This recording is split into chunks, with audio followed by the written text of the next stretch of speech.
So 19 is a critical thinking question. It's asking us, is it possible for consecutive interior angles to be congruent? And it wants us to explain.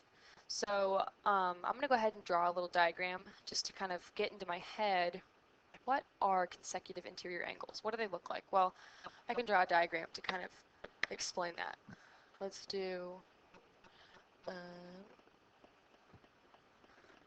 see if we have two parallel lines.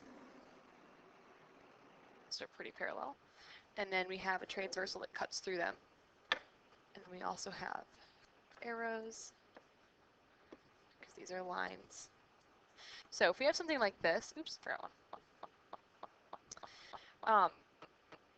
If this line is parallel to this line, then I can say that this and this would be considered consecutive interior, and also this and this would be considered consecutive interior.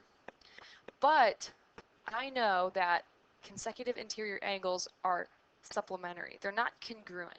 So they have to add up to be 180. Well, when I think of two numbers that add up to be 180, I could think of 90 and 90. Those would be congruent. So in order for that to happen, I would actually have to draw a picture that looked like this.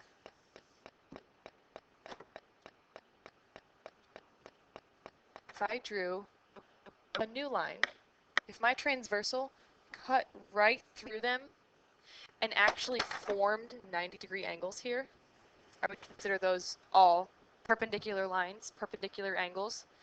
If that happened, then yes, let's say that this line and this line were parallel, then this and this would be consecutive interior, but also this and this would be consecutive interior, and in that case, they would be congruent.